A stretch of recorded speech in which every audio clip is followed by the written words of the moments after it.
Cinema இண்டஸ்ட்ரியில நிறைய combos பத்தி அதிகமா பேசுவாங்க. ஹீரோ ஹீரோயின் இல்ல டைரக்டர் ஹீரோயின். எங்க அம்மா எதையுமே மனசுல வச்சுக்கவே மாட்டாங்க, வெளிப்படையா கேட்டுருவாங்க. செகண்ட் லவ்னு ஒன்று வருதுன்னா அது எவ்வளவு இம்பார்ட்டன்ஸ்னா, அந்த செகண்டா நம்மளை லவ் பண்றவங்க நேத்து வரைக்கும் அது ஃப்ரெண்ட்ஷிப்பா இருக்கு, நாளானிக்கு அது வந்து லவ்வா மாறப்போகுது. பட் இன்னைக்குங்கிறது வந்து அதுக்கு பிட்வீனா ஒரு போடப்பட்ட ஒரு லைன். நானே ஃபீல் பண்ணியிருக்கேன் கிட்டத்தட்ட. நமக்கே இப்படி தோணுது, சரி அவன் ஃப்ரெண்டு தான் நமக்கு, ஆனா ஏன் அப்படி தோணுது? ஒரு ஆரம்பிச்சு இத்தனை நாள் கழிச்சு இவங்க டாக்ஸிக் அப்படிங்கிறது நமக்கு தெரியும் அப்படின்னா, அந்த ஆட் ஃபிலிம் பண்ணும்போது ஷார்ப்பா தோனி சார் வந்துட்டு 12 PM வருவாருன்னு சொன்னாங்க. ரியாலிட்டியில இந்த சொசைட்டில அதுவும் நீ இருக்கிற இண்டஸ்ட்ரியில அது பாசிபிளா இருக்குதா இல்ல இல்ல, அதுக்கு அது பாசிபிலிட்டிஸ் இல்ல.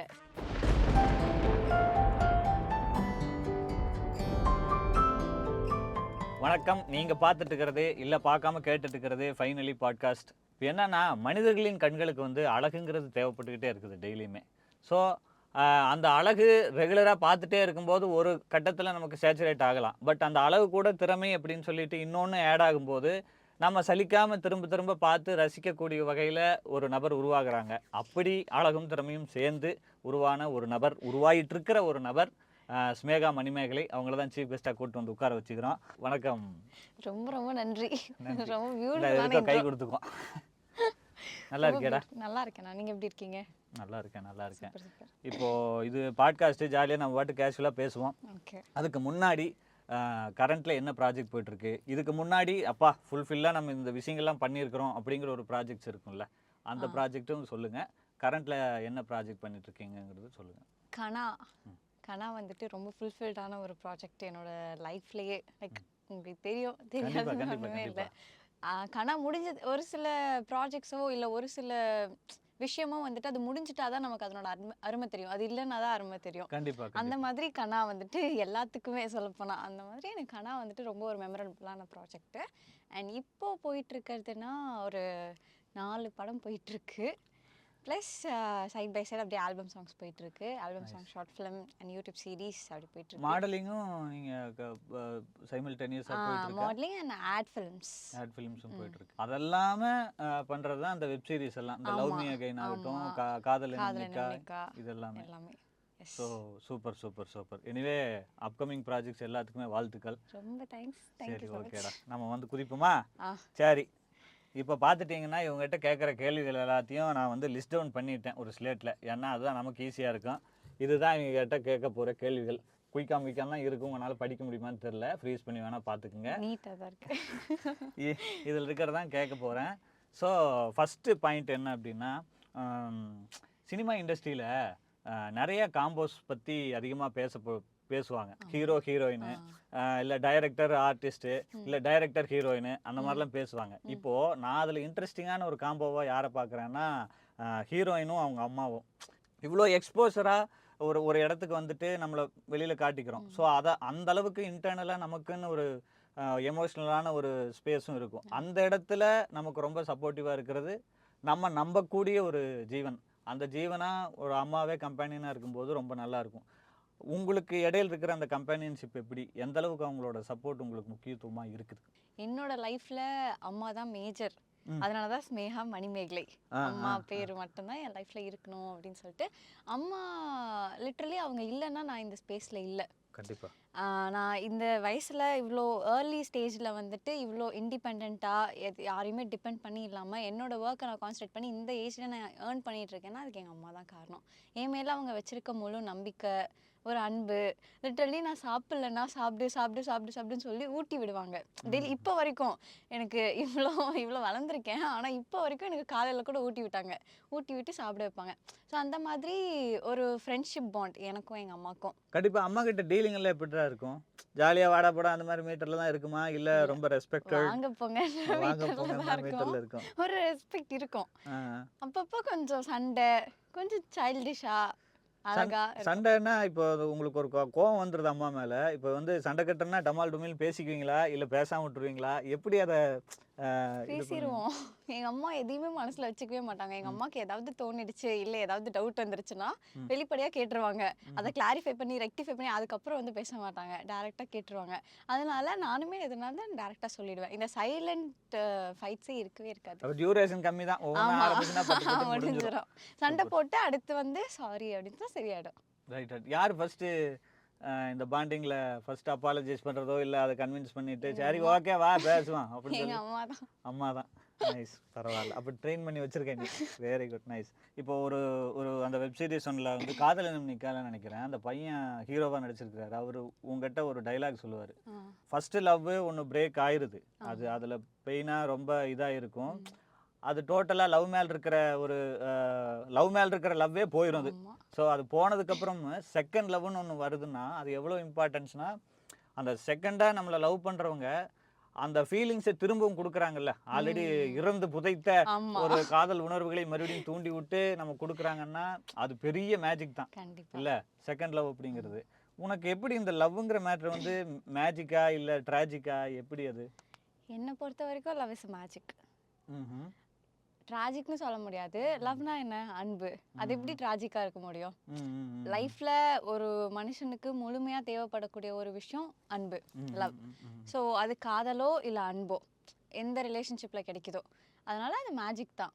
லவ்னு வரும்போது ஒரு சில பேத்துக்கு ஒரு சிலத்தோட லைஃப்ல வந்துட்டு அது மேஜிக்கா தெரியும். ம், அது சரியான பர்சனை சூஸ் பண்றதுலயா இருக்கட்டும், சரியான நபரை பார்த்து நம்ம பேசுறது, அன்பு காட்டுறது, அதுல நமக்கு மேஜிக் கிடைக்கும். ம், இதே ஒரு டாக்ஸிசிட்டியான ரிலேஷன்ஷிப்பா இருந்துச்சுன்னா அது ட்ராஜிக் தான். ஸோ ஒருத்தவங்க பாயிண்ட் ஆஃப் வியூல அது வேற வேற மாதிரி அது தெரியாது இல்லடா ஸ்டார்டிங்ல வந்து நமக்கு. ஸ்டார்டிங்ல தெரியாது. எந்த ஸ்டேஜ்ல தெரியும்? ஒரு டியூரேஷனாவது சொல்லுடா. என்ன ஒரு ஆரம்பிச்சு இத்தனை நாள் கழிச்சு இவங்க டாக்ஸிக் அப்படிங்கிறது நமக்கு தெரியும் அப்படின்னா ஒரு ஒரு டியூரேஷன் டைமிங்காவது இருக்கும்ல. டாக்ஸிக்ன்றது வந்துட்டு இப்போ ட்ரஸ்ட் இல்லாம சும்மா எப்படி சொல்ற 24/7 கால் பண்ணி பேசிட்டு எங்க இருக்க, என்ன பண்ற, சாப்பிட்டியா, அப்படி கேட்கறது கூட டாக்ஸிக் தான். சும்மா டார்ச்சர் பண்ணாம ரொம்ப கேர் பண்றேன்ற பேர்ல ரொம்ப போட்டு ப்ரெஷர் பண்றதோ என்னை பொறுத்த வரைக்கும் டாக்ஸிக் தான். ஸோ அப்படி இருக்கும்போது ஒரு ரிலேஷன்ஷிப்னு எடுத்துக்கிட்டா அது ஸ்டார்டிங் ஸ்டேஜ், இனிஷியல் ஸ்டேஜ்ல எப்பயுமே அது நல்லா தான் இருக்கும். ஏன்னா அப்பதான் ஒருத்தர் தெரிஞ்சிட்டு இருப்போம். இப்போ உங்களை பத்தி எனக்கு தெரியும், என்னை பத்தி உங்களுக்கு தெரியும், அதனால அது கொஞ்சம் நல்லா போயிட்டு இருக்கும். போக போக போக போக ரெண்டு பேர்த்த பத்தி ஒருத்தருக்கு நல்லா தெரிஞ்சிடும். அதுக்கப்புறம் பேசுறதுக்கு எதுவுமே இருக்காது. அப்படி இருக்கும்போது தான் சொல்லு பிரச்சனைன்னு சொல்லு தேவைப்படுது. பிரச்சனைன்றத ஒண்ணு வருது.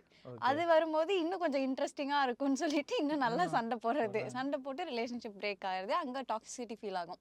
நான் உன்னை லவ் பண்ணிருக்கவே கூடாது, நீ ரொம்ப டாக்ஸிக்கா இருக்க. அது இனிஷியல் ஸ்டேஜ்ல தெரியவே தெரியாது. இல்ல நிறைய விஷயத்துக்கு டாக்ஸிக்னு நம்ம பேர் வச்சிடறோம். ஆக்சுவலா அது என்னன்னா இப்ப நீ சொன்ன ஒரு பாயிண்ட்ல இருந்து டூ மச் கேர் கொடுத்துட்டா அது டாக்ஸிக் வருது. இது ஓவர் பொசசிவா இருந்தா அது டாக்ஸிக்னு வருது. வேற ஏதாவதுக்கு பதிலா டாக்ஸிக்னு நம்ம பேர் வச்சிடறோமா? எப்படி? இவங்க கிட்ட பேசக்கூடாது, லைக் ரெஸ்ட்ரிக்ட் பண்றது கூட toxic. Freedom freedom restrictions restrictions. இல்ல. இப்போ நமக்குன்னு ஒரு சர்க்கிள் இருக்கும். நம்மளோட பெரிய இப்போ பேச்சுலரா இருக்கிறோம், பொண்ணோ பையனோ, ஒரு சர்க்கிள்னா ஒரு பெரிய வட்டம் இருக்கும் நமக்கு. அது இன்னொருத்தர் உள்ள வரும்போது அந்த வட்டத்தை கொஞ்சம் கொஞ்சமா தட்டி அப்படியே சுருக்கிட்டே வருவாங்க. பேசக்கூடாது, யார்கிட்டயும் பேசக்கூடாது. அதுக்கப்புறம் வந்து கால் 2 கால் வைக்கிற அளவுக்கு தான் அந்த வட்டம் இருக்கும். ஸோ அதுதான் இதுக்கு எல்லா பேர் தான் டாக்ஸிக். டாக்ஸிக் இத்தனை கேட்டகரி இருக்கு. Nice nice. அது ஒருத்தர் பொறுத்து, ஒவ்வொரு ஜோடி பொறுத்து. ஆமா. Nice, okay. எல்லா இடத்துக்குமே வந்து இந்த கூட பழகுறாங்கல்ல, ஒரு பொண்ணுக்கு பையன், பையனுக்கு பொண்ணு, 2 பேரும் ஃப்ரெண்ட்ஸாக அப்படியே பழகிட்டே வருவாங்க. ஏதோ ஒரு தருணத்தில் ஒரு ஸ்பார்க் வந்து அங்கே ஃப்ரெண்ட்ஷிப்லேருந்து லவ்ங்கிற மீட்டருக்கு மாறும். இப்போ நேற்று வரைக்கும் அது ஃப்ரெண்ட்ஷிப்பாக இருக்குது, நாளானிக்கு அது வந்து லவ்வாக மாறப்போகுது. பட் இன்னைக்குங்கிறது வந்து அதுக்கு பிட்வீனாக ஒரு போடப்பட்ட ஒரு லைன், ஒரு சென்சிட்டிவான லைன். அது சேஞ்ச் ஆகும்போது என்ன ஃபீல் இருக்கும்? அதை எப்படி அது சேஞ்ச் ஆகும்போது அது கண்டுபிடிச்சிடலாமா? அது எப்படி ஹேண்டில் பண்ணுவாங்க ஒரு பொண்ணாக இருந்தாலும் பையனாக இருந்தாலும்? ஃப்ரெண்ட்ஷிப்னு வரும்போது ரொம்ப பொசசிவ்னஸ் இருக்காது. இப்போ எனக்கு ஒரு பையன் ரொம்ப ஃப்ரெண்டாக இருக்கான் அப்படின்னா அவன் எந்த பொண்ணுகிட்ட பேசினாலும் எனக்கு அது எவ்வளோ சரி ஓகே பேசிட்டு போகிறான், நம்ம ஃப்ரெண்டு தானே, நானும் கூட சேர்ந்து பேசுவேன். ஆனால் இதே எனக்கு அந்த பையன் மேலே கொஞ்சம் ஃபீலிங்ஸ் டர்ன் அவுட் ஆகுதுன்னா உடனே எனக்கு கொஞ்சம் பொசசிவ் ஆகும். அவையே இவன்ட்ட பேசுறா, அதனால 1.5 நிமிஷம் பேசலாம், இருந்தாலும் எதுக்கு கொஞ்சம் நமக்கே புரியாது. நானே ஃபீல் பண்ணியிருக்கேன் கிட்டத்தட்ட. எதுக்கு தேவையில்லாம நம்ம ஏன் ஃபர்ஸ்ட் அதை யோசிக்கிறோம்? அதுவே ஒரு கன்ஃபியூஷனாக இருக்கும். நமக்கே இப்படி தோணுது, சரி அவன் ஃப்ரெண்டு தான் நமக்கு, ஆனால் ஏன் அப்படி தோணுது? மேபி அந்த ரியலைசேஷன் பாயிண்ட் தான் அது லவ்வுக்கு ஷிஃப்ட் ஆகுங்கிறத அந்த ஒரு ரியலைஸ் பண்ணுவோம். ஆமா, அந்த ரியலைசேஷன் பீரியடே கொஞ்சம் லாங்காக தான் இருக்கும். நமக்கு தெரியவே தெரியாது. அந்த பர்சன் கூட நம்ம இன்னும் ரொம்ப க்ளோஸ் ஆயிட்டே இருக்கோம் அப்படின்றது நம்மளாலே ரியலைஸ் பண்ண முடியாது. க்ளோஸ் ஆனதுக்கு அப்புறம் தான் ஓகே நம்ம இவ்வளோ தூரம் வந்திருக்கோம் அப்படின்னு தெரியும். அதுக்கு எப்படி அவங்க இப்போ திடீர்னு இது என்ன நேத்து வரைக்கும் எதுவும் சொல்லல, திடீர்னு என்னன்னு பேச வேண்டாங்கிறா, இது சொல்றா, இதுக்கு எக்ஸ்ட்ரா கேர் எடுத்துக்கிறா, ஒரு 4 கால் பண்ற இடத்துல 6 கால் பண்றாளே, அந்த மாதிரி அவங்களுக்கு வியர்டான ரியாக்ட் பண்ணுவாங்களா அவங்க? அவங்களுக்கும் புரியாதா அது? புரியும். பசங்க. அவங்களுக்கு அந்த ஃபீலிங்ஸ் இருந்துச்சுன்னா அவங்களுக்கு டக்குன்னு புரிஞ்சிரும். ம். சப்போஸ் அவங்களுக்கு இன்ட்ரெஸ்ட் இல்லன்னா, ம். என்ன பண்றா இவ வித்தியாசமா இருக்கும் அப்படின்னு ஆக்சுவலா, வித்தியாசமா வித்தியாசமா ஆமா இருக்கும். இருக்கும். பட் அவங்களுக்கு இருந்ததுன்னா அவங்களும் அந்த ஆமா, சைலண்டா அதை ரசிச்சுட்டே ஆமா, வருவாங்கல்ல. ஆமா. Right right right nice line between friendship and love. Okay, இப்போ வெப் சீரிஸ்ல ஒர்க் பண்றீங்க, ஆ, அதே மாதிரி மூவிஸ்ல ஒர்க் பண்றீங்க, அதெல்லாமே ஆட் ஷூட்னு இருக்கு ம், தனியா, மாடலிங் தனியா இருக்கு. இப்போ இந்த இண்டஸ்ட்ரியில எல்லாத்துலேயுமே ஒர்க் பண்ணுங்க, வேற வேற ஆளுகளை சந்திக்கிறீங்க. ம், கூட நிறைய பேர் ஆக்ட் பண்றாங்க, கூட ம், நிறைய பேர் ஒர்க் பண்றாங்க, டெக்னீஷியன்ஸ் முதற்கொண்டு. ம். இவங்க ஹெட் இருந்து ஆக்டிங்கை தாண்டி ம். என்ன லேர்ன் பண்ணிக்கிறீங்க? ஸோ நான் வந்துட்டு தோனி கூட ஒரு ஆட் பண்ணேன், மேக்ஸி விஷன்னு சொல்லிட்டு. ஆ ஆ அந்த ஆட் ஃபில்ம் பண்ணும்போது ஷார்ப்பாக தோனி சார் வந்துட்டு 12 பிஎம்க்கு வருவாருன்னு சொன்னாங்க. ஓகே. காரில் நான் வெளியில் வெயிட் பண்ணிட்டு இருக்கேன். கரெக்டாக 12 மணி 12 ஆகுது, கரெக்டாக வராரு அவர். ஏவிஎம் ஸ்டுடியோஸ் வராரு. எனக்கு அப்படியே ஷாக்கிங்காக இருந்துச்சு. கரெக்டாக ஒரு நிமிஷம் 2 நிமிஷம் முன்ன பின்ன கிடையவே கிடையாது. ஷார்ப்பாக 12க்கு வந்தார். அவர்கிட்ட நான் அந்த பங்க்சுவாலிட்டி கற்றுக்கிட்டேன். ஸோ அதே மாதிரி இன்னும் நிறைய பேர்த்துக்கிட்ட எப்படி மற்றவங்க கிட்ட கைண்டாக இருக்குது, ஆக்டிங்கை தாண்டி எந்த எந்த மாதிரி நம்ம பிஹேவ் பண்ணலாம், அதெல்லாம் நான் நிறைய விஷயம் கற்றுக்கிட்டேன். ப்ளஸ் பொறுமையாக இருக்கிறது, எந்த தருணத்தில் நம்ம பொறுமையாக இருக்கணும் அப்படின்றத நான் நிறைய பேர்த்துட்டு கற்றுட்டு இருந்திருக்கேன். கண்டிப்பா கண்டிப்பா. நான் பேசிக்காகவே நான் கொஞ்சம் பொறுமையாக இருக்க மாட்டேன். ஓகே அப்படின்லாம் இருக்க மாட்டேன். ஏதாவது வேணும்னா உடனே கேட்கறது, உடனே பண்ணுறது, உடனே உடனே உடனே உடனேன்னு இருப்பேன். ஸோ ஆனால் கொஞ்சம் வெயிட் பண்ணி ப்ராசஸ் பண்ணி பண்ணுறதுல தான் விஷயம் இருக்குது அப்படின்றத நான் கற்றுக்கிட்டேன். மேபி எனக்கு தெரிஞ்சு இந்த ஏஜ்ல அதுதான் பெனிஃபிட்டா இருக்கும்னு நினைக்கிறேன். அந்த உடனே உடனே உடனேங்கிறது தான் பெனிஃபிட்டா இருக்கும்னு தோணுது. ஏன்னா ஒரு குறிப்பிட்ட ஏஜுக்கு அப்புறம் நீ ஒன்று பண்ணலான்னு யோசிச்சுட்டு இருப்ப. காலையில் ஒரு 11 மணிக்கு நீ யோசிக்க ஆரம்பிச்சுன்னா சாயந்தரம் 4 மணி வரைக்கும் யோசிச்சிட்டே தான் இருப்ப. ஏஜ் ஆக ஆக அது என்ன ஆகுன்னா, ஒரு வாரம் ஆகும், 1 மாதம் ஆகும், 1 வருஷம் ஆகும். அது பண்ணவே மாட்டோம், யோசிச்சுட்டு மட்டும்தான் இருப்போம். பட் நம்ம இப்போ ஏர்லி ஸ்டேஜில் அந்த டீனேஜ் இல்லை டீனேஜ் முடிகிற அந்த 24க்குள்ள வரைக்குமே ஒன்று நினைச்சோமா பண்ணணுமா நினைச்சோம், ரிசல்ட் ஏதோ ஒன்று வருது. பட் ஆமா அதில் ஒரு ஆமா எக்ஸ்பீரியன்ஸுங்கிறது பண்ணிடணும். வந்து உடனே கிடைக்கும்ல. கரெக்ட். அதை நம்ம பண்ணலைன்னா அந்த எக்ஸ்பீரியன்ஸே கிடைக்காது. ஆமா அதில் ஜெயிப்புமா தோப்புமான்னு தெரியாது. ஆமா பட் அது உடனே உடனே பண்ணுறதை நான் ஆமா பாசிட்டிவாக தான் பார்க்குறேன். ஆனால் ஒரு சில நேரத்தில் மட்டும் அது ஆமா எதுக்கு தேவையில்லாமங்கிற மாதிரி ஆயிரும்ல. கரெக்ட். அது நிறைய பேர்த்துக்கிட்ட நீ கற்றுக்க வேண்டியது கற்றுக்கிட்டேன். இருக்கு. இந்த ஒரு உன் வயசுல நான் வந்து ஒரு 500 ரூபா 1000 ரூபா என் கையில கொடுத்தாலும் கூட ம் அந்த 500 ரூபா 1000 ரூபா வந்து ஒன்று தேவையில்லாத செலவுக்கு என்னவோ அதெல்லாமே தோணும். இல்லாட்டி தேவையான செலவுக்கு இதை பண்ணலாம், இதை வாங்கலாம் அப்படின்னு சொல்லி யோசிச்சுட்டே இருப்பான். ஆனால் வாங்க மாட்டான். ஸோ 500 ரூபான்னா 500 ரூபா போயிடுது, அப்புறம் 500 ரூபா தான் இருக்கும், 1000 ரூபா தான் இருக்கும். இது இது இது இது இருக்கும். அந்த மணியை ஹேண்டில் பண்ணுறதே பெருசு. ம் சின்ன வயசுலன்னு பார்த்துட்டா ஒரு 50 ரூபா 100 ரூபாங்கிறத நம்ம பார்க்குறதே வந்து பெரிய டாஸ்க். நம்மக்கிட்ட அவ்வளோலாம் கொடுக்க மாட்டாங்க. ஆமா ஸோ அது இந்த ஒரு வயசில் இது சின்ன வயசு கிடையாது. பட் கம்பேரிட்டிவ்லி சொல்கிறேன், ஆமா இந்த ஏஜில் இப்படி இண்டஸ்ட்ரியில் இத்தனை ஒர்க் பண்ணி இவ்வளோ ஏர்னிங்னு ஒன்று இருக்குது, இவ்வளோ வருது அப்படின்னா அதை ஹேண்டில் பண்ணுறது ரொம்ப யோசிச்சு தான் பண்ணணும். ஸோ அது எப்படி அந்த மணி ஹேண்ட்லிங்னா எப்படி பண்ணுற? அதுக்கு கைடன்ஸ் தேவைப்படுதா, இல்லை ஓனாக மணி உன்னால் பண்ண முடியுதா? மணி ஹேண்ட்லிங் வந்துட்டு அம்மாவை பார்த்து தான் நான் கற்றுக்கிட்டேன். ம் இப்படி இப்படி ஹேண்டில் பண்ணும் அப்படின்னு சொல்லிட்டு. பொதுவாக இப்போ எனக்கு ஒரு பேமெண்ட் வந்துச்சுன்னா, இது வர்றதுக்கு முன்னாடியே நான் ஆக்சுவலி பிளான் போட்டுருவேன். இப்போ நான் ஒன்று பண்ணுறேன்னா அதுக்கு இவ்வளோ பேமெண்ட் வருதுன்னா, ஓகே இந்த பேமெண்ட் வச்சு நம்ம இதெல்லாம் பண்ணணும் அப்படின்னு சொல்லிட்டு ஆல்ரெடி ஒரு ஸ்கெடியூல் போட்டு வச்சிருவேன் நான். அதனால அது வந்துட்டு எனக்கு வந்ததுக்கப்புறம் நம்ம அன்வான்டாக ஸ்பெண்ட் பண்ணுறதுக்கான சுச்சுவேஷன் இருக்காது அந்த இடத்துல. ஓஹோ அதனால அப்படி ரைட் ரைட் ரைட். ஃபுல்லாக பிளான் போட்டு அப்படி பண்ணிடுவேன். இதே ஷாப்பிங் அந்த மாதிரி பேசிக்காக பொண்ணுங்கனாலே ஷாப்பிங் போகணும், அதுவும் சினி ஃபீல்டில் இருக்கோன்னா அது ரெகுலராக போயிட்டே இருக்கணும், புதுசு மேண்டேட்டரி புதுசாக. ஷாப்பிங். ஆமாம் மேண்டேட்ரியாக இருக்கும். அதுவுமே வந்துட்டு நான் யோசிச்சு தான் பண்ணுவேன். ஓகே இந்த பட்ஜெட் போட்டு இந்த பட்ஜெட்குள்ளே இதெல்லாம் வாங்கிடணும் அப்படின்னு சொல்லி ஒரு கால்குலேஷன் வச்சு தான் நான் செலவு பண்ணுவேன். அதனால அது எனக்கு முன்னாடியே ப்ரீ ஸ்கெட்யூல்டா எஸ் ப்ரீ பிளான்டா இருக்கிறதுனால வர்ற அமௌண்ட் வந்து எங்கேயும் தேவையில்லாம ஆமாம் போறதுக்கு தேவையில்லாமல் வாய்ப்பு இல்லை. போகிறதில்ல. ஸோ மோஸ்ட்லி அதை நீயே உட்காந்து ஒரு ஆமாம் ஒரு ஸ்கெட்ச் கால்குலேட் ஒர்க் பண்ணிடுறேன். பண்ணிடுவேன். ஆமாம் உன்னோட ஜென்ரல் லைஃப்ல சரி, பர்சனல் லைஃப்லயும் சரி, இல்லை இண்டஸ்ட்ரியிலையும் சரி ஏதாவது அன்கிளியர் டவுட்ஸ் இருக்கா உனக்கு? இது நமக்கு ஏன் புரிய மாட்டேங்குது, இல்லை இது ஏன் மிஸ்டீரியஸான ஒரு ப்ராசஸாக இருக்குது, இதை தெரிஞ்சுக்கிறதுக்கு இன்னும் நமக்கு டைம் ஆகுமோ? டவுட் வந்துட்டு எல்லா விஷயத்துலயுமே நமக்கு இருக்கும். ம், அது அந்தந்த சிச்சுவேஷன்ல வரும். எனக்கு இப்போ டக்குன்னு டவுட்ன்னு சொல்ற அளவுக்கு பெருசா எனக்கு எதுவுமே இல்ல. எதுவும் இல்லை. கிளியரா தான் இருக்கு இப்போ வரைக்கும் எல்லாமே. மேபி இன்னும் அடுத்தடுத்த ஸ்டேஜுக்கு போகும்போது எனக்கு நிறைய விஷயங்கள் தெரிய வரும்போது டவுட் கண்டிப்பா இருக்கும். Okay, doubts right. வந்துருச்சுன்னா அது அப்போவே ஈவன் இன் ரிலேஷன்ஷிப் ஒரு தடவை டவுட் வந்துருச்சுன்னா அது அப்போவே கேட்டு ரெக்டிஃபை பண்ணிடணும். ஆற போட்டு கொஞ்ச நாள் கழிச்சு கேட்டுக்கலாம், இல்ல ஒரு ஒரு மாசம் போட்டோம் அப்புறமா கேட்டுக்கலாம் அப்படின்னு நினைச்சா அது கண்டிப்பா பிரச்சனையில தான் அது வந்து எப்படி முடியும். டவுட் வந்தா நீங்க வந்து பார்ட்னர் கிட்டே கேட்பீங்களா, இல்ல பக்கத்து வீட்டுக்காரங்க கேட்பீங்களா? ஐ மீன் அன்னோன் பர்சன் யாராவது பிடிச்சி அவங்ககிட்ட இல்லண்ணா கேள்வி கேட்பீங்களா? ஸ்ட்ரைட்டா கேட்டுடணும், பார்ட்னர்ட்டே கேட்டுடணும். இப்போ உங்க மேல எனக்கு கொஞ்சம் டவுட் இருக்கு அப்படின்னா உங்ககிட்ட தான் நான் கேட்கணும். ஏன்னா அது நீங்க என்ன பாயிண்ட் ஆஃப் வியூல அங்க பண்ணிருக்கீங்க, என்ன பாயிண்ட் ஆஃப் வியூல அது நடந்திருக்கு அப்படின்றது உங்களை கேட்டாதான் எனக்கு தெரியும். ஓஹோ. இப்போ வேற யார்ட்டையாவது போய் கேட்டா அவங்க பாயிண்ட் ஆஃப் வியூல அவங்களுக்கு என்ன புரிஞ்சதோ அதை தான் சொல்லுவாங்க. அது கண்டிப்பா தப்பா தான் இருக்கும். கண்டிப்பா. அதாவது உங்களுக்கு உங்களுக்கும் என்ன எனக்கும் புரிஞ்சதோ தப்பா இருக்கும். சொல்றாங்களா ஆமா இல்லையா, அவங்களுக்கு என்ன பிடிக்குமோ அதான் ஆமா சொல்லுவாங்க இல்லையா? அவங்களுக்கு ஒரு கரெக்ட். அதுல ஒரு ஆனந்தம் இல்லையா? ஸோ அதனால டைரக்ட் டீலிங் வந்து ஆமா best. Direct dealing best. Super super super.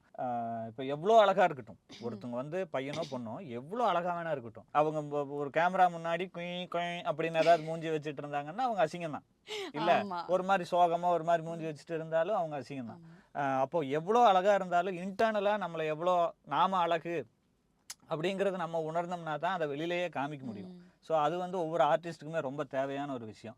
அது எப்படி, how you are making your self beautiful internally to express it outside? Internally ஆக்சுவலா நமக்காக நம்ம வாழ்ந்தாலே இன்டர்னலா நம்ம ரொம்ப பியூட்டிஃபுல்லா தான் இருப்போம். மற்றவங்களுக்காக வாழாம இவங்களுக்கு வந்துட்டு நம்ம இப்படி இருந்தா பிடிக்குமோ, இவங்களுக்கு நம்ம அப்படி இருந்தா பிடிக்குமோ அப்படின்னு நம்ம இருக்கிறது அது ஆர்டிஃபிஷியல். அவங்களுக்காக நம்ம இருக்கிறது, அவங்களுக்கு பிடிச்ச மாதிரி நம்ம இருக்கிறது. ஆனா நமக்கு பிடிச்ச மாதிரி நம்ம இருந்தோம்னா எனக்கு இது பிடிக்கும் நான் பண்றேன் அப்படி இருந்தேன்னா நான் இன்டர்னலா ரொம்ப அழகா இருப்பேன். நான் என்ன பண்றேனோ நான் என்ன நினைக்கிறேனோ அதுதான் வெளியே தெரியுது அப்படின்றதப்போ அது ரொம்ப அழகா தான் இருக்கும்.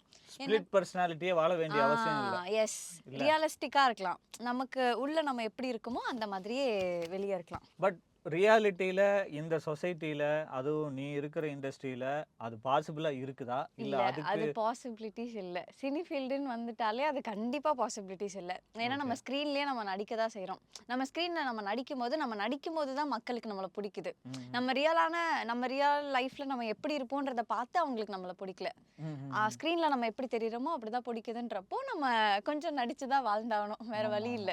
அதை தாண்டி ஒரு பர்சனாலிட்டியா இப்போ இப்போ விஜய் சார் இருக்காரு, அஜித் சார் இருக்காரு, யாரோ பெரிய பெரிய ஆளுகன்னாலும் மோர் தென் ஆக்டிங், அதாவது ஃப்ரேம் தாண்டி அவங்களுக்குன்னு ஒரு பர்சனாலிட்டி பில்ட் பண்றதுக்குன்னு ஒரு டைம் எடுக்கும். ஆமா அப்படி எடுக்கும்போது கண்டிப்பா நம்மளை வந்து நம்ம நல்ல விதமா ப்ரொஜெக்ட் பண்ணிக்கலாம். ஓகே, பர்சனாலிட்டியாவும் சூப்பரு, அது செலிபிரிட்டியாவும் சூப்பர் அப்படின்னு சொல்லிட்டு. ஆக்சுவலா நான் கத்துக்கிட்ட ஒரு விஷயம் என்னன்னா இப்போ வந்துட்டு நம்ம மத்தவங்களுக்காக அதாவது நல்ல விஷயங்கள், இப்போ கைண்டா இருக்கிறது, ரொம்ப பொறுமையா இருக்கணும். இப்போ நான் உங்ககிட்ட பேசினா ரொம்ப நிதானமா பேசணும், ப்ளஸ் அன்பா இருக்கணும், எல்லாத்துட்டையும் அன்பு காட்டணும் அப்படின்னு நம்ம யோசிச்சோம்னா, அப்படி நம்ம இருந்தோம்னா காலப்போக்கில் அது பழகிடும், நம்ம கேரக்டராகவே அது மாறிடும் சொல்ல போனா.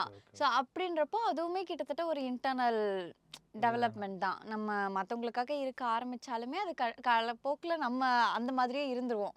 வருதோ வரலையோ வர்றதுக்கு அப்படியே கொஞ்சம் கொஞ்சமா ஆமா பழகிட்டோம்னா, ஆமா ட்ரெயின் பண்ணிட்டோம்னா ஆமா வந்துரும். வந்துரும். Right, super, very good, nice.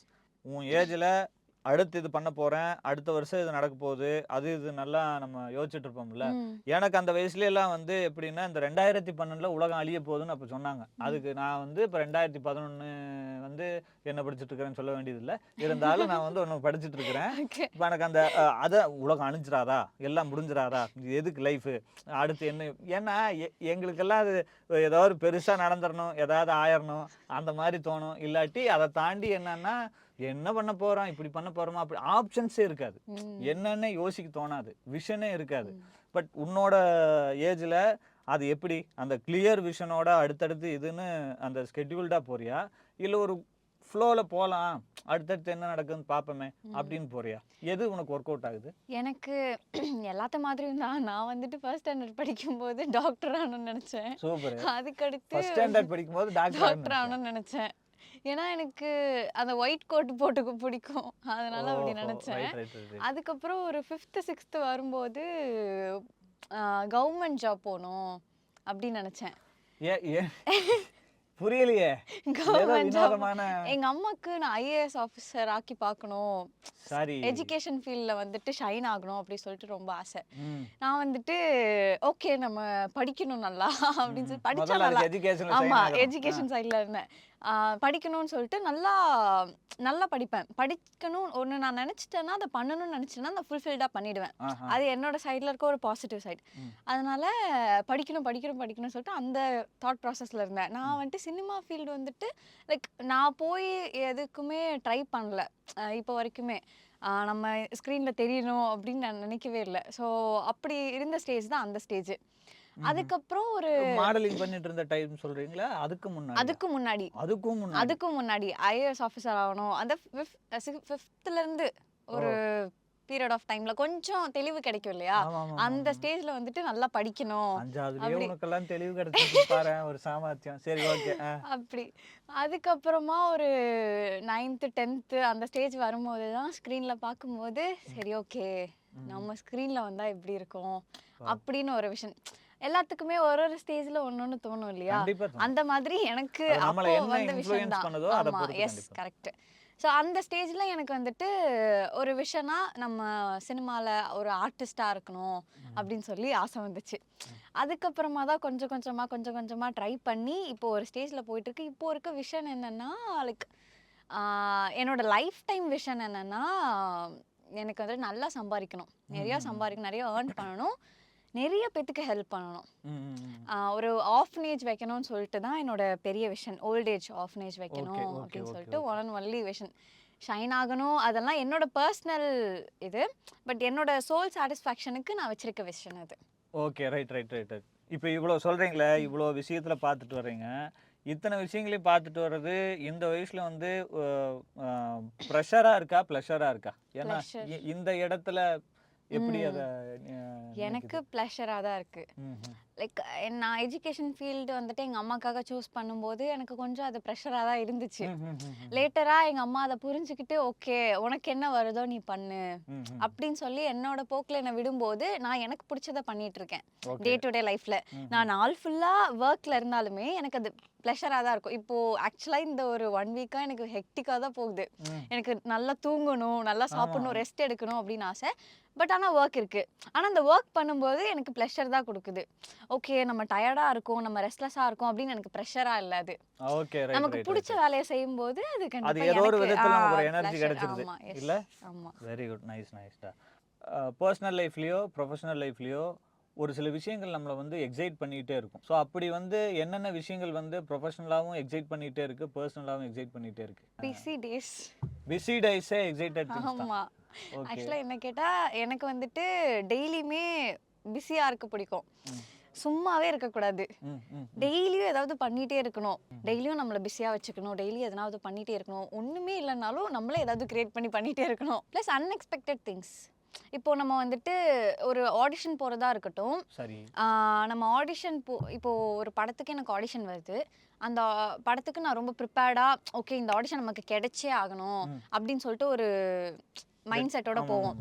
போயிட்டு நம்ம பண்ணுவோம். சம்டைம்ஸ் அது கிடைக்கும், சம்டைம்ஸ் அது கிடைக்காது. அப்படி இருக்கும். ஒரு சில டைம் நம்ம எதிர்பார்த்துருக்கவே மாட்டோம். சும்மா உட்காந்துட்டு இருப்போம், திடீர்னு ஒரு கால் வரும். வந்தால் இப்படி உங்களுக்கு ஒரு பெரிய ஆப்பர்ச்சுனிட்டி அப்படின்னு சொல்லிட்டு கால் பண்ணுவாங்க. என்னால் அதை நம்பவே முடியாது. ஒரு தடவை நடந்திருக்கு. க்ளோ அண்ட் லவ்லி ஆட் பண்ணேன் நான். எனக்கு அவங்க கான்டாக்ட்லேயே இல்லை. நான் சும்மா இருக்கேன், ஒரு ஃபோட்டோ ஷூட் பண்ணிட்டு இருக்கேன், எனக்கு கால் பண்ணுறாங்க. பண்ணிவிட்டு இப்படி க்ளோ அண்ட் லவ்லி இருக்குது ரகுல் பிரீத் சிங்கோட, நீங்கள் தான் லீடாக பண்ணுறீங்க அப்படின்னாங்க. எனக்கு ஒன்றுமே புரியல. பாம்பேல ஷூட்டிங் அப்படி இப்படின்னாங்க. எனக்கு என்ன சொல்றாங்க வச்சு கலாய்க்கிறாங்களா அப்படின்னு. அப்போ ரொம்ப இனிஷியல் ஸ்டேஜ் நான். ஸோ அப்படி இருக்கும்போது எனக்கு ஒரே கன்ஃபியூஸ்டாக இருந்துச்சு. நம்பவே முடியல என்னால். ஆடிஷன் பண்ணி அனுப்ப சொன்னாங்க. நான் ஆடிஷன் பண்ணி அனுப்பிச்சேன். 1 ஹவரில் செலக்ட் பண்ணாங்க. ஃப்ளைட் டிக்கெட் போட்டாங்க. அடுத்த நாள் எனக்கு ஷூட்டிங் பாம்பேல. எதுவுமே என்னால் நம்ப முடியல. எல்லாமே ஒரு மாதிரி எனக்கு கனவு மாதிரியே இருக்கு. ஸோ அந்த மாதிரி விஷயங்கள்லாம் என்னை ரொம்ப எக்ஸைட் பண்ணும். Unexpected things. நம்ம ப்ரீ பிளான்டா ஒரு இடத்துக்கு போயிருப்போம், அது நம்ம செலக்ட் ஆனாலுமே ஓகே நம்ம இதுக்கு எஃபர்ட்ஸ் போட்டிருக்கோம், அதனால நமக்கு கிடைச்சிருக்கு அப்படின்னு இருக்கும். ஆனா ஒண்ணுமே நம்ம பண்ணியிருக்க மாட்டோம். ஆனா அது நமக்கு கிடைச்சிருக்கும். ஏன்னா இட்ஸ் மென்ட் டு பி. கண்டிப்பா. நமக்குன்னு அது இருந்திருக்கு. கண்டிப்பா. அதனால அந்த மாதிரி விஷயங்கள்லாம் நான் எனக்கு ரொம்ப எக்ஸைட்டடா சூப்பர்ரா. இருக்கும். ப்ளஸ் டிராவலிங் பர்சனல் லைஃப்ல. பர்சனல் லைஃப்ல டிராவல் டிராவலிங். எக்ஸைட் பண்ணும். எஸ். அடிக்கடி ஆமா. டிராவல். டிராவல் பண்ணணும். என்ஜாய் பண்ணணும். நம்ம ஓடிட்டே இருக்கக்கூடாது லைஃப்ல. கண்டிப்பா. ஏதாவது ஒரு ஸ்டேஜ்ல நிறுத்தி நிதானமா நமக்குன்னு எதனாவது ஒண்ணு பண்ணணும். ஆமா, ஆமா. ஆனா இவ்வளவு பிஸியான ஒரு ஸ்கெட்யூல்ல எப்படிடா அந்த டிராவலுக்கெல்லாம் உனக்கு எப்படி அதுக்கு டிராவல் வந்துட்டு ஆக்சுவலா நான் ஒளிச்சு வச்சுக்கிறியோ? ஒரு வாரத்துல ஒரு இந்த திங்கள் செவ்வாய் மட்டும் ஒளிச்சு வச்சுக்கலாம், எவனுக்கு கொடுக்க கூடாது அப்படின்னு சொல்லிட்டு அழுங்காப்புல ஆமா இல்ல பர்சனல் ஸ்பேஸ் வேணும். அது ஒரு மாதிரி. இல்லைன்னா ஆமா மென்டலி ரொம்ப டிஸ்டர்ப் ஆயிரும் நம்ம. ம், ம், ம். பர்சனல் ஸ்பேஸ்ல கொஞ்சம் நம்ம ஸ்பெண்ட் பண்ணணும், என்ஜாய் பண்ணணும், லைஃப்பை வாழணும். கண்டிப்பா. Very good. Nice, nice, nice. எனக்கு தெரிஞ்ச உலகத்துல வந்து முக்காவாசி பேர்த்துக்கு மைண்ட் செட் வந்து ட்ரீமியாவும் ஃபேண்டசிக்கலாவும் இருக்கும், அன்ரியலா இருக்கும். ஒரு 25%க்கு தான் ரியலா யோசிக்கிறதே அவன் ரியலா தான் யோசிப்பாங்க, ப்ராக்டிக்கலா தான் யோசிப்பாங்க. உனக்கு எப்படிடா உன் மைண்ட் செட் வந்து ட்ரீமியா இல்ல ரியாலிட்டி பேஸ்டா? எனக்கு ப்ரொஃபஷனல் லைஃப்னு வந்தால் ப்ராக்டிக்கலாக தான் யோசிப்பேன். இப்போ ஒரு ப்ராஜெக்ட் எனக்கு அவங்களே கொடுத்தாலுமே அந்த ப்ராஜெக்ட்டுக்கு நான் ஆப்டாக இருப்பேனா? இப்போ எனக்கு ஒரு சிஸ்டர் கேரக்டர் கொடுக்குறாங்க இல்லை லீடாக பண்ண சொல்கிறாங்கன்னா அந்த ஏஜ் கேட்டகரிக்கு அவங்க சொல்கிற ஒரு கதைக்கு நான் ஆப்டாக இருப்பேனா? அவங்க கொடுத்தாலுமே அதை நான் யோசிப்பேன். ஸோ அந்த ப்ரொஃபஷனல் சைடில் வந்துட்டு நான் கொஞ்சம் ப்ராக்டிக்கலாக இருப்பேன். சப்போஸ் அதுக்கு நான் செட் ஆக மாட்டேன் அப்படின்னு எனக்கு தோணாலுமே இல்லை எனக்கு இன்ட்ரெஸ்ட் இல்லை அப்படின்னு சொல்லிடுவேன். இதே பர்சனல் சைடுன்னு வந்துட்டா நான் கொஞ்சம் ட்ரீமியான பர்சன். இப்போது என்னோட பர்சனல் அதாவது என்னோட எனக்கான பீப்புள்ஸ் கிட்ட வந்துட்டு ரொம்ப எதிர்பார்ப்பேன், என்னை ரொம்ப தாங்கணும் அப்படிலாம் நினைப்பேன். அதனால ரொம்ப ட்ரீமியான பர்சன் தான் நான். இது ரொம்ப ட்ரீமியாக இருக்கணும். இப்போ ஒரு பர்த்டே செலிப்ரேஷன்னாலுமே நமக்குன்னு இருக்கணும், நமக்குன்னு ஸ்பெண்ட் பண்ணணும் அப்படின்னு கொஞ்சம் ஃபேண்டஸியாக யோசிப்பேன் நிறையா அப்பப்போ. ரிலேஷன்ஷிப் மீட்டர்ல ட்ரீமியா இல்ல ரியலா? ட்ரீமி தான். ரைட். மோஸ்ட்லி இப்படி தான் இருப்பாங்களா ட்ரீமி? எனக்கு தெரிஞ்சு நானும் அப்படித்தான் ட்ரீமி தான். நமக்கு எல்லாம் கனவு உலகத்திலேயே தான் வாழ்ந்துட்டு இருப்போம். அதனால தான் இங்கே வாழ முடியலன்னு நினைக்கிறேன். Okay, right, right. நம்ம எல்லாருமே குழந்தையா இருக்கும்போது ஒரு இன்னசென்ஸ்னு ஒன்று இருக்கும். அது வளர வளர ஒரு சர்க்கிள்குள்ளேயே இருந்துட்டு நம்ம உள்ளூருக்குள்ளேயே வாழ்ந்துட்டோம்னா அந்த இன்னசென்ஸ் அப்படியே ஏதாவது கொஞ்சம் இருந்துரும். பட் சிட்டி சைடுன்னு ஒன்று வரும்போது டோட்டலாக நம்மளை யாருன்னே தெரியாது. இல்லை நம்ம எவ்வளோ பெரிய ஆளாக கூட இருக்கட்டும், நிறைய பேர்த்துக்கு நம்ம வெளியில் வரும்போது தெரியாது. ஸோ அப்படி இருக்கும்போது நிறைய பேர்த்த மீட் பண்ணுவாங்க, இல்லை ஹர்ட் பண்ணுவாங்க. நமக்கு இன்டென்ஷனாக அவங்க பண்ணுறதுன்னு கிடையாது. இது எல்லாம் கடந்து வர்ற பார்த்து எக்ஸாஸ்ட் ஆகி நமக்குள்ளே இருக்கிற இன்னசென்ஸை நம்ம தொலைச்சிட்றோமா? அது இல்லை இன்னும் இருக்கா உனக்கு அந்த இன்னசென்ஸுங்கிறது? மற்றவங்கள பற்றி எனக்கு தெரியல. எனக்கு வந்துட்டு அந்த இன்னசென்ஸ் இருக்கு. ஓகே, நான் குழந்தை தான் அப்படின்ற ஒரு இன்னசென்ஸ் இருக்கு. இப்போ எனக்கு ரொம்ப க்ளோஸான பீப்புள்ஸ்க்கெல்லாமே தெரியும், நான் வெளியே எவ்வளோதான் நான் என்னை மெச்சூர்டாக காட்டிக்கிட்டாலுமே நான் ஒரு குழந்தை, மனசளவில் நான் குழந்தை. இப்போ யாராவது என்ன ஒரு வார்த்தை திட்டிட்டா கூட நான் அழுவேன். ஆனால் அவங்க முன்னாடி அழமாட்டேன், ஓரமாக போய் அழுவேன். அதனால அந்த இன்னசென்ஸ் எனக்குள்ள இப்பயும் இருக்கு, எப்பயுமே இருக்கும். எப்பயுமே இருக்கும். நமக்கு பிடிச்ச பர்சன்ஸ் கிட்ட நம்ம பேசும்போது அது அந்த ஒரு குழந்தைத்தனம் அது எல்லாமே எல்லாத்துக்குமே இருக்கும். ஆக்சுவலா மறந்துடுவாங்க நிறைய பேர். இல்ல மறக்கிறத தாண்டி அதை டெமாலிஷ் பண்றதுக்கு ட்ரை பண்ணுவாங்க. இதுக்கு மேல நமக்குள்ள இருக்கிற இன்னசென்ஸ் வந்து ஒர்க் அவுட் ஆகாது, அதை வச்சுக்கிட்டோம்னா டேமேஜ் தான் நமக்கு அப்படின்னு சொல்லிட்டு அதை டெமாலிஷ் பண்றதுக்கு பார்ப்பாங்கல்ல. ஸோ நீ என்ன நினைக்கிற? அதை டெமாலிஷ் பண்ணிடணுமா இல்லை லைஃப் லாங் நமக்கு அந்த இன்னசென்ஸ்ங்கிறது தேவை? அந்த இன்னசென்ஸ் இருக்கணும், அப்பதான் கொஞ்சம் லைஃப் இன்ட்ரெஸ்டிங்கா இருக்கும். இப்போ எந்த இடத்துல நம்ம எப்படி இருக்கணும்ன்றத நம்ம கரெக்டாக அனலைஸ் பண்ணிட்டாலே நமக்கு அந்த இன்னசென்ஸை டெமாலிஷ் பண்ணுறதுக்கான அவசியம் இருக்காது. Okay, right, right. அப்போ innocence is needed. Yes, very good, nice, nice. நீ guided persona self guided persona? யாராவது ஒருத்தருக்கு உனக்கு ஒரு ஆசிரியர் மாதிரி யாராவது ஒருத்தர் இருக்கணுமா? ஒரு சில விஷயங்களெல்லாம் சொல்கிறதுக்கு பிடிக்கிறதுக்கு இது இப்படி பண்ணலாம் அப்படின்னு ஒரு டிஸ்கஷனா? இல்லை ஓனா நீ டெசிஷன் எடுக்கிறது அதிகமா? இல்லை, ஓன் டெசிஷன்ஸ் தான் அதிகமாக எடுத்துட்டு இருக்கேன் இப்போ. அது எந்த அளவுக்கு கரெக்டாக இருக்கு? அதில் எவ்வளோ கான்ஃபிடென்ட் வச்சிருக்க ஓனா நீ டெசிஷன் பண்ணுறதுல? ஒரு சில விஷயத்தில் வந்துட்டு 100% கான்ஃபிடென்ஸ் இருக்கும். ஆனால் ஒரு சில விஷயத்தில் நமக்கும் டவுட்ஸ் வரும் இல்லையா, இது பண்ணால் கரெக்டாக இருக்குமா இருக்காதா அப்படின்னு சொல்லிட்டு. அந்த மாதிரி விஷயத்தில் மட்டும் அம்மா அப்பா 2 பேர்த்திட்ட கேட்பேன் நான். ஓகே இது பண்ணால் கரெக்டாக இருக்குமா? சில விஷயங்கள் கேட்பேன், சில விஷயங்கள் நான் ஓனாகவே டெசிஷன் எடுத்துருவேன். அது எடுக்கும்போது ஆக்சுவலாக ஓனாக டெசிஷன்ஸ் எடுக்கணும் எல்லாருமே. இந்த ஏஜ்லன்னு இல்லை, எந்த ஏஜ் ஸ்டார்டிங் ஸ்டேஜில், அதாவது ஒரு டீனேஜ் ஸ்டேஜ்லேயே வந்துட்டு ஓனாக டிசிஷன் எடுக்க பழகிட்டா அது ஒரு 25 அபோவ் வரும்போது ரொம்ப கம்ஃபர்ட்டாக இருக்கும். அந்த இடத்துல நம்ம தடுமாற மாட்டோம். இந்த இடத்துல கொஞ்சம் தெளிவா இருந்தா. ஸோ அதனால ஏர்லி ஸ்டேஜ்ல கொஞ்சம் தப்பு நடந்தாலும் ஆமா சரி பண்ணிக்கலாம். ஃபெயிலியர்ஸ் இருக்கணும், அதே மாதிரி டிசிஷனும் வந்துட்டு தப்பா போகணும். அப்பதான் நம்ம கரெக்ட் பண்ணிக்கிறதுக்கான ஒரு ஆப்பர்ச்சுனிட்டி கிடைக்கும். ஆப்பர்ச்சுனிட்டி இருக்கும். சூப்பர்ரா, வெரி குட். சைல்டிஷ் பிஹேவியர்ஸ் எல்லாம் இருக்கும்ல, எப்படி எல்லாத்துக்கும் இருக்கும். ஏதாவது ஒன்று பசங்க பொண்ணுங்க எல்லாத்துக்கும் இருக்கும். அந்த மாதிரி சைல்டிஷ் பிஹேவியர்னா நீ என்ன பண்ணுவ? உன்னோட க்ளோஸ் சர்க்கிள்லையோ இல்லை ஜென்ரலாகவே கேட்குறேன் நான். ஆக்சுவலாக வந்துட்டு க்ளோஸ்டு சர்க்கிளில் ரொம்ப சைல்டிஷ்னா நான் எப்படின்னா டார்ச்சர் பண்ணுவியோ? ஆமாம். இப்போ வந்துட்டு எந்த அளவுக்கு சைல்டிஷ்னா, ஒரு விஷயம் நான் ஒன்று ஃபிக்ஸ் பண்ணிட்டேன்னா அது நடந்தே ஆகணும். என்ன இருந்தாலும் சரி, எத்தனை பேர் இருந்தாலும் சரி, அது நடந்தே ஆகணும். நான் முடிவு பண்ணது அது ரொம்ப தப்பு தான். ஒரு சில விஷயத்துல அது ரொம்ப தப்பு.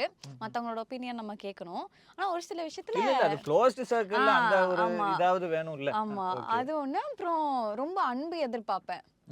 லவ் இஸ் என்ன இப்போ ஆக்சுவலி இப்போ நான் புரிஞ்சுக்கிட்டது என்னன்னா, love is not about getting, it's about giving. அதை நான் ரீசெண்டா புரிஞ்சுக்கிட்டேன். பட் ஆனா கொஞ்சம் முன்னாடி எல்லாம் வந்துட்டு எதிர்பார்ப்பேன் நிறைய. புரிஞ்சுக்கிட்டாலும் மனசு ஒத்துக்காது. ஆமா இல்லையா? நம்ம மனசாட்சிக்குன்னு ஒண்ணு தேவைப்படுது. சோ அதனால எதிர்பார்த்துக்கிட்டே இருப்பேன். அன்பு எதிர்பார்ப்பேன். பிளஸ் நிறைய கோவப்படுவேன் நானு. இப்போ கொஞ்சம் கம்மி பண்ணிட்டேன். அன்புங்கிறத டைல்யூட் பண்ணுடா. என்ன சொல்ற? அட்டென்ஷன் எதிர்பார்ப்பியா? அந்த மாதிரி நம்மள லிசன் பண்ணணும்னு எதிர்பார்க்கறியா? லிசன் பண்ணணும், நமக்காக கொஞ்சம் டைம் ஸ்பெண்ட் பண்ணணும், பிளஸ் நம்மள கேர் பண்ணணும். Caring is loving. ஸோ அதனால நம்மளை கேர் பண்ணணும், நமக்குன்னு இருக்கணும். இப்போ யாரா இருக்கட்டும், எனக்குன்னு க்ளோஸ்னு வந்துட்டாங்கன்னா நமக்குன்னு இருக்கணுங்க. இதை எக்ஸாக்ட்டா நீ வந்து திருப்பி தருவியா? எக்ஸாக்ட்டா அதை விட டபுள் மடங்கு தருவேன் நான். பட் நமக்கு வரணும். ஆமா வரணும். 5 ரூபா கூட 10 ரூபா தரேன். Okay right. வரல. ஆக்சுவலா நான் எப்படின்னா கொஞ்ச நாள் முன்னாடி வரைக்கும் வந்துட்டு எனக்கு கிடைக்கலனாலுமே நான் கொடுத்துட்டு தான் இருந்தேன். அந்த மாதிரி ஒரு ஸ்டேஜ்ல இருந்தேன். இப்பதான் நமக்கு வரட்டும், கொடுத்துக்கலாம் பொறுமையா. ஓஹோ, ஸ்டாக் வச்சிட்டேன். Very good, nice nice nice. சரிடா, இது எல்லாம் தான் நான் உங்ககிட்ட கேட்க வேண்டிய விஷயங்கள். இன்னும் நிறைய இருக்கு பேசுறதுக்கு. இன்னொரு நாள் நம்ம மறுபடியும் மீட் பண்ணி பேசணும். ஷூர். ஓகேவா? ரொம்ப சூப்பரா போச்சு. நீங்க கேட்ட கேள்விகள்லாம் வந்துட்டு நானே நிறைய ரியலைஸ் பண்றதுக்கு எனக்கு யூஸ்ஃபுல்லா இருந்துச்சு. Nice nice. So it was a nice conversation. Thank you so much. Thank you so much. ஸ்மேகா மணிமேகலை அவர்களை சந்தித்து நாம நிறைய கேள்வி எல்லாம் கேட்டோம். அதுக்கு நிறைய இன்ட்ரெஸ்டிங்கான விஷயங்கள் எல்லாமே சொன்னாங்க. அது ஏதோ ஒரு விதத்தில் உங்களுக்கு ஒரு புரிதலை கொடுத்துருக்கலாம், இல்லை ஒரு எங்கேஜ் பண்ணியிருக்கலாம் உங்களை. ஸோ அந்த விதத்தில் அவங்களுக்கு உங்கள் சார்பில் நான் ஒரு தேங்க்ஸ் சொல்லிக்கிறேன். அதே மாதிரி நன்றி மணிமேகலை அவர்களே. சாரி, ஸ்மேகா மணிமேகலை அவர்களே. அம்மாவுக்கு தேங்க்ஸ் சொன்னேன்னு சொல்லுங்கள். ஸோ மீண்டும் ஒரு அழகிய மனதுடன் உங்களை சந்திக்கிறேன். அது வரைக்கும் உங்களிடமிருந்து விடைபெறுவது ஃபைனலி பாட்காஸ்ட்லேருந்து NK. அன்புக்கு நன்றி. NK from finally. தேங்க்யூ.